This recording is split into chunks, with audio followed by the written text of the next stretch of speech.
Tantor Audio, a division of Recorded Books, presents The Salmon Way, An Alaska State of Mind by Amy Gulick. Narrated by Suzie Althens. Publisher's Note: this audiobook includes bonus material. Please visit tantor.com and type The Salmon Way into the search box. Follow the link to the book's page, then under the Supplemental Content section, please enter the access code SALMON, and then click the Unlock button to access the bonus material. The code should be entered in all lowercase letters. All figures and photos referenced in this audiobook can be found in the bonus material. The Gift. I'm not sure exactly when my relationship with salmon began. Growing up in Illinois farm country, all I knew about salmon was that they came from a can. I remember peeling back the lid of the small round tin, revealing the striking color of the orange flesh. I remember maneuvering my fork around moist strips of dark skin and seeking out the tubular bits of crunchy white vertebrae. And I remember the taste. Bold, strong, enduring. I didn't know it then, but the taste of salmon gave me a taste of distant places where these fish lived, and of the people who lived with them. Bold, strong, enduring. 2 decades later, I left my Midwest home and landed in the land of salmon. Just north of Seattle, a small creek flowed through urban neighborhoods and patches of forest a short distance from my new home. My husband, Chris, who grew up in a commercial fishing community in Washington state, rushed in the door one September day and proclaimed, "The salmon are running." I had not a clue what he meant, but I could tell from the excitement and urgency in his voice that I needed to drop everything and dash after him. It was as if he were announcing a solar eclipse or a rare bird sighting, something wonderful that wouldn't last long. Scurrying down paved streets and traipsing through backyards, we arrived out of breath at a shallow creek. Splashes of water, flashes of silver, a fin, a tail, a head, more fish beside and behind one another. We didn't speak. I didn't know anything then about the salmon life cycle, but I knew that the fish before me were determined, and I knew that there was something in those fish that also lived within Chris. On a September day 2 years later, Chris and I hiked along a stream on Alaska's Kenai Peninsula, far from any significant human civilization. Deep in the wet forest, the water tumbled over rocks and raced towards somewhere unseen. But something was strange. The water was bleeding. Blurry red streaks just beneath the white riffles. Only instead of flowing downstream with the water, the red mass was pulsing upstream. "Sockeye salmon," said Chris in a hushed voice, "the kind you use when you're in a sacred place." "Where are they going?" I asked in a whisper. "Back to where they were born." "Where are they coming from?" "The ocean." I stared at these crimson creatures fighting so hard against the current. The opposing flows of water and fish were confusing, yet hypnotizing. The salmon seemed to be on a liquid treadmill, swimming hard and not going anywhere. But by some sleight of hand, or fin, the fish magically inched forward, one step closer to home. Chris and I stood for a long while watching the salmon, soaking in the moist air and the earthy smell of the forest, listening to the rushing water and the croaks of ravens. Curiosity broke the spell. "How did they find their way here?" I said. Chris never took his eyes off the wonder before him. A smile crept across his face, the kind of smile that reflects deep contentment. "One of the great mysteries of life," he said. It's been 25 years since I stood along that stream, entranced by spawning sockeye salmon. A quarter of a century since I fell in love with salmon country. On that day, immersed in the land of wild salmon, witnessing a phenomenon that predates human beings, something in me awoke. That part deep inside all of us that is connected to the animals, plants, water, rocks, fire, and ice of this earth. Wild salmon show all who encounter them that life is a dance of rhythms, balance, and strength. Through twists and turns, ups and downs, we learn to trust the unseen and bow with grace for the time we are here. From the fish, we learn what it means to be a part of the world, what it means to be human, what it means to be. In today's world, many of us have lost our connection to the land, and thus our true nature. We have forgotten what it means to live among fantastic creatures, jaw-dropping beauty, and real danger. We have forgotten that a community extends beyond our relationships with other human beings. But the salmon people of Alaska have not forgotten. They know that they are a part of a community of fish, rivers, oceans, forests, and tundra. They share the salmon with bears, eagles, seals, beluga whales, and each other. They show gratitude to these remarkable fish that have seen them through times of plenty and times of scarcity. Salmon are a gift to the land, water, animals, plants, and people. And when you are on the receiving end of a gift, you give back. It is the Salmon Way. This gift culture goes beyond just sharing salmon. It includes sharing moose, berries, firewood, laughter, sweat, and tears. This generosity of spirit forges relationships, and relationships create communities. In Alaska, there are many different kinds of salmon communities: native and non-native cultures, and commercial, sport, subsistence, and personal use fishing. Sometimes these communities overlap. Sometimes they clash. Whether people fish for their food, for their livelihood, for fun, or all of the above, they are connected in some way by way of salmon.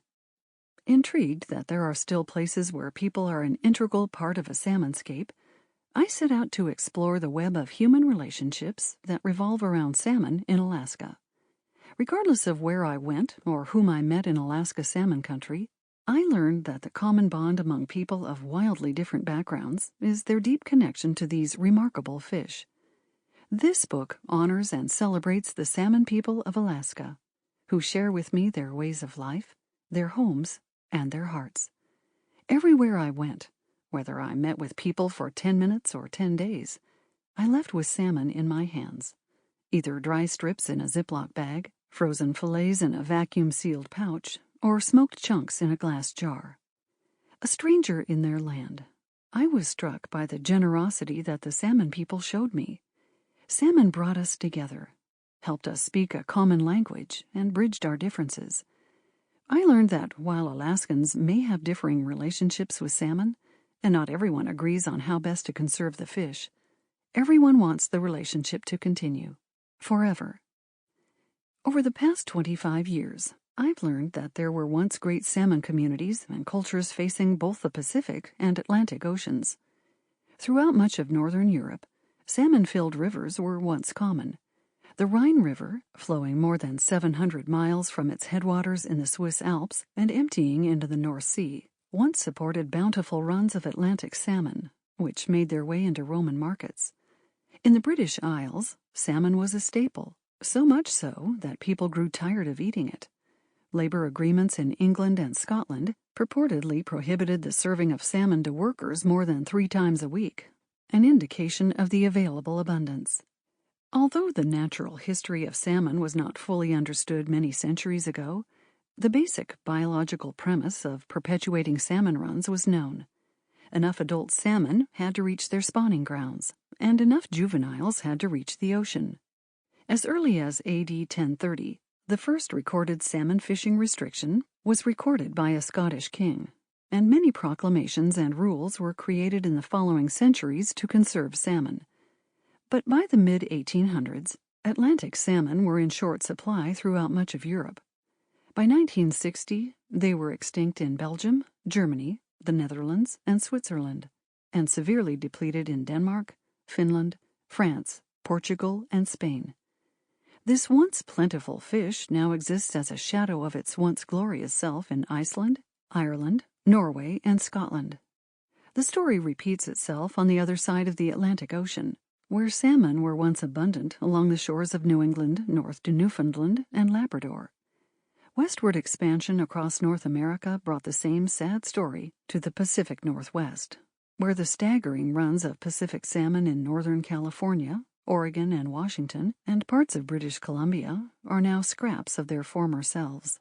For a millennium or more, we knew what salmon needed. So what happened? Beginning in the late 1700s, an increasingly industrial way of life systematically decimated salmon and their habitat. A culture that valued short-term profits dominated cultures that valued long-term relationships with their natural communities, damming rivers to power factories and energy grids, dumping toxic waste into waterways, diverting water from rivers to irrigate croplands, overfishing and deforestation are just a handful of the crimes against salmon that led to their demise. We were neither innocent in our actions nor ignorant of the consequences. We knew that the Salmon Way would be replaced with another way. Plenty of people objected, but the voices of those who stood for salmon were steamrollered by progress. When the salmon vanished, entire ways of life went with them. The gift of salmon was gone, and the relationship was lost. Communities and cultures were lost. Throughout my Alaska travels, I posed the question, what would your life be like without salmon? Most people looked at me as if I'd asked them what their lives would be like without oxygen. Their responses were in the same vein. Without salmon, there would be no community. Alaska is one of the few places left in the world where salmon still thrive, where salmon people live connected to the land with an appreciation for what nourishes both body and spirit, where history doesn't have to repeat itself.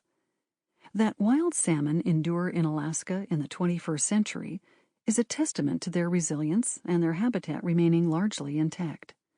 Salmon have survived ice ages, volcanic eruptions, drought, fire, gold rushes, and European and Russian settlement. That they can still flourish in Alaska is also a testament to a different way of thinking and living that respects and honors the relationship between salmon and people. Salmon were a driving force for Alaska statehood in 1959, and the 49th state prioritized maintaining its salmon runs for its citizens in perpetuity. Whether this is being accomplished is a matter of fierce debate in meeting rooms and living rooms, in headlines and along coastlines, and in homelands and home streams. Threats to salmon in Alaska include those that are preventable, overfishing and habitat degradation, as well as those that are unknown, particularly the effects of a changing climate and acidifying ocean. This much is clear. A salmon-filled future depends on people fighting for the fish more than fighting over them. Salmon unite more than they divide. It's worth celebrating that Alaska is still a place where salmon continue to build communities, where the Salmon Way is still a way of life. Bold, strong, enduring. In Pursuit. Short and bubbly with an infectious smile, Sarah Jordan welcomes me into her home. A sign in the entryway reads, "A great fisherman lives here with the catch of his life." She whisks me upstairs and into the laundry room. "This is the setting you use to get rid of the fish smell," Sarah says, pointing to various buttons on the washing machine. Then she hands me a bottle of stain and odor remover. "And this is what you use for blood." My head is still fuzzy from a pre-dawn flight to Sitka, where I'll spend the next few days with Sarah and her husband Eric. I don't understand why she's giving me laundry lessons, but I attempt to pay attention. We make our way to the kitchen, where an entire wall is lined with glass jars of salmon. Buckets of wild blueberries sit on the counter, waiting to be portioned into Ziploc bags and stuffed into a burgeoning berry freezer. Sarah rummages through drawers filled with blue rubber fishing gloves and hands me a few pairs. "You'll need these," she says. "Eric is out fishing and will be back around dinner time. Make yourself at home." I'm here to crew with Eric, to see what the life of a commercial fisherman entails. I'm what they call in the business a greenhorn, someone who has never crewed, let alone been on a commercial boat. Most skippers dread greenhorns, but Eric has begun a crew apprenticeship program to introduce new people to the industry. After my initial meeting with Sarah, I'm a bit apprehensive about what I'm getting myself into. Sarah grew up in the interior of Alaska in Fairbanks, where she learned to dress moose and pick berries alongside her mother.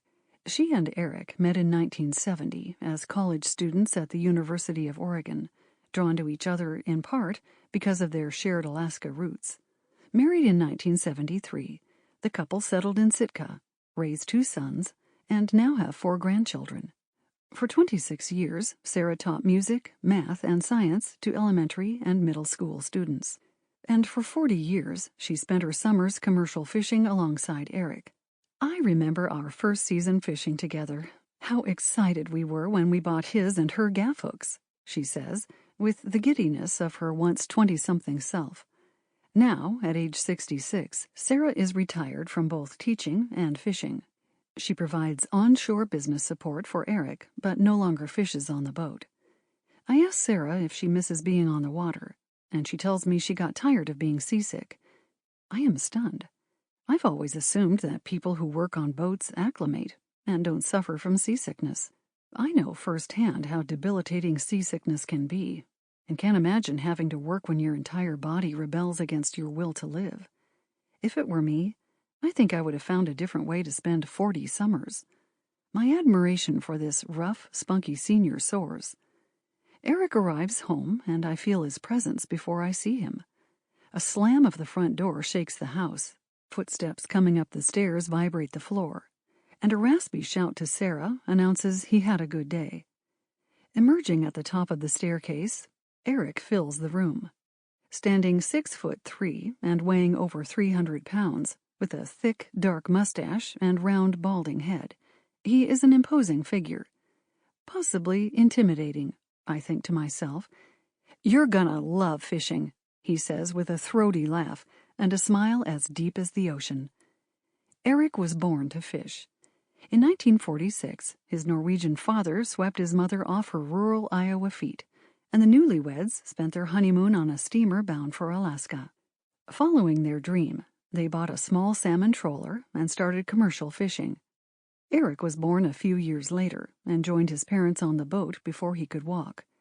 3 sisters soon followed. Like farming, commercial fishing is often a family affair. Eric and his siblings spent their youth on their parents' trawler plying the island-filled waters of southeast Alaska.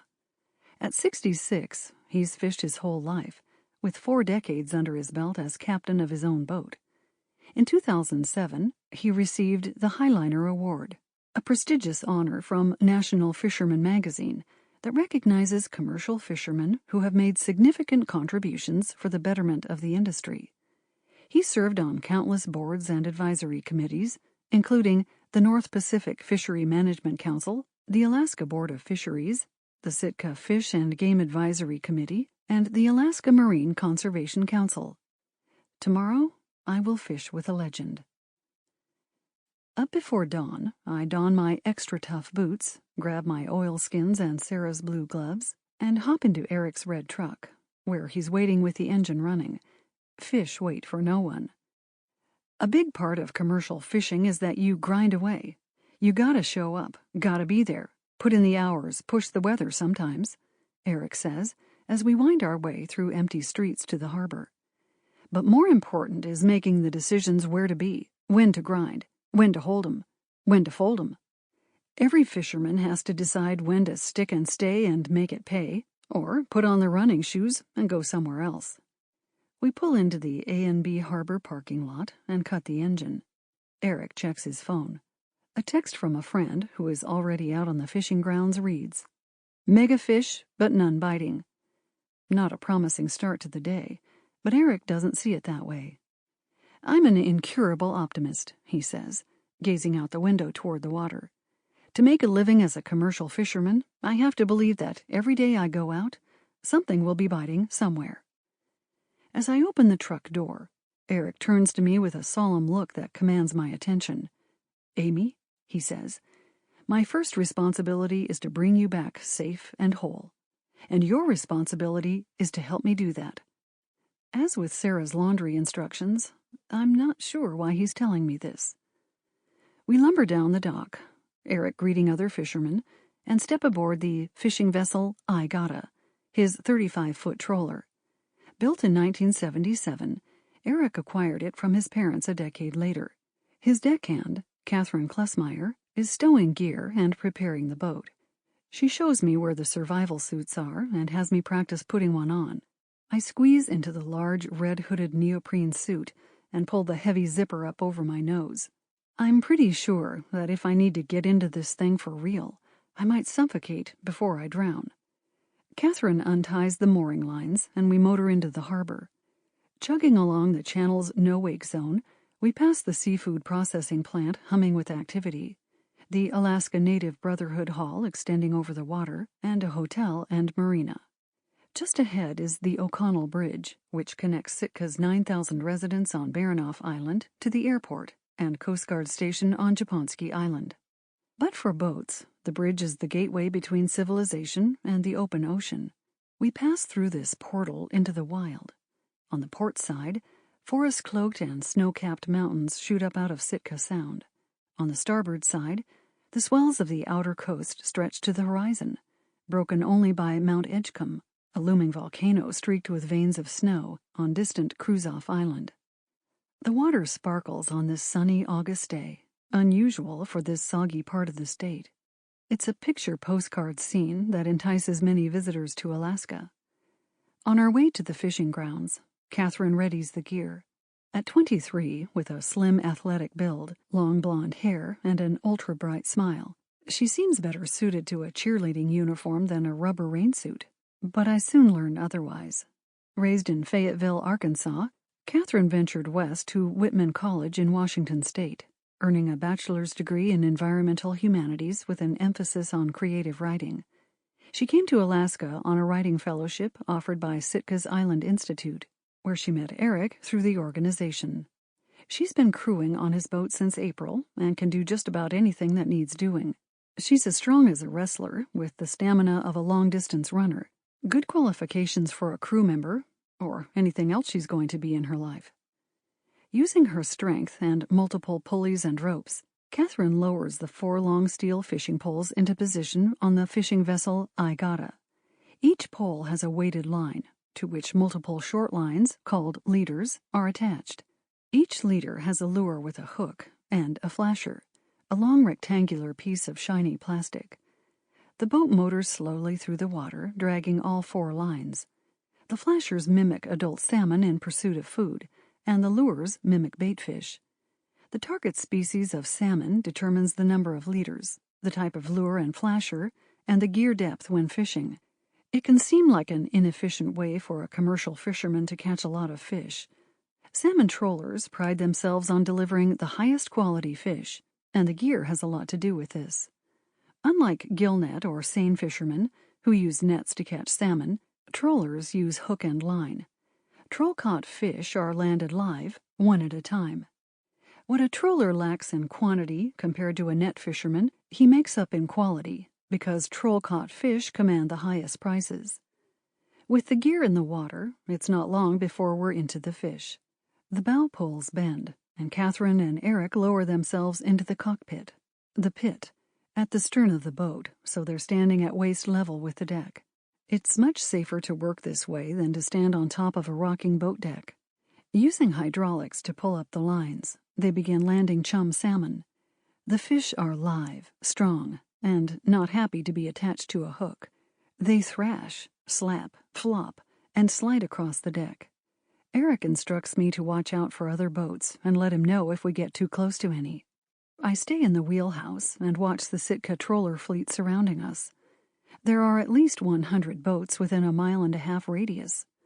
With their long poles extended at 45-degree angles and attached rigging and lines, the boats look like giant butterflies gliding across the water. It's a beautiful scene, tranquil to a greenhorn like me. Until I hear Eric barking orders from the stern. "Amy, find me some fish," he says, yelling over the drone of the engine. "Look for jumpers and finners." I scan the horizon. "2 finners at 2 o'clock, I shout from the wheelhouse. "Jumpers at 4. And yikes, there's a close boat at 9 o'clock.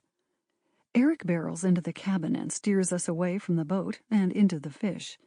He instructs me to join Catherine in the pit. Already? I assumed I would observe for a while before attempting anything resembling skill. He hands me a small knife and, with a stern face, says, "Pay attention and be careful." I pull on my oilskins and rubber boots. open the wheelhouse door, and slide out onto the deck. I keep from falling on my rear end by grabbing the rail and bash my knee into a hard edge of a metal storage locker. Another step toward the stern, and I trip on a hose and just miss diving into a deep fish hold. This is one of the reasons why commercial fishing is so dangerous. In addition to foul weather and frigid seas, everything on the boat is slick, sharp, hard, and wants to kill you. It's like running an obstacle course on a slimy, lurching surface with ropes and razor edges jutting out from all directions. And did I mention I have a knife in my hand? Catherine is landing angry fish when I finally make it to the pit. "Stick them in the gills with your knife so they bleed out," she says, hauling another flopping fish on deck. The moment I've been dreading has arrived. I am fully aware that I kill salmon every time I eat one, even though I'm not directly doing the deed when it comes out of the water. I don't think I have it in me to do this. But the fish are filling the deck, skittering and sliding on their own slime, and Catherine is adding more to the mayhem. I clutch the knife, lean back, turn my head away, and tap a fish on the head. I think I hear it laugh. "Amy, you gotta stick the fish," Eric bellows from the wheelhouse door. "Stick 'em hard." The laughing fish taunts me. "Come on, that's all you got? A fisherman you ain't." The eye stares. The gills gasp. The fish pleads. "Make it quick." Something in me clicks. I'm taking a life, and it's not meant to be taken lightly. It needs to be done with as little suffering as possible. The engine noise fades. Catherine and Eric are distant blurs. The ocean, mountains, and boats meld into the background. It's just me and the fish. Time stops. I raise my arm and stick the knife with precision. The eye goes blank, and the gill plate flattens and fades. I bow my head and say I'm sorry. It doesn't feel good to kill this fish, but it does feel good to know I did it in a way that is quick, clean, and respectful. Thank you, Salmon. I proceed to stick another 50 fish as swiftly as I can, apologizing and thanking each one. I help Catherine load the fish into the hold and ice them down.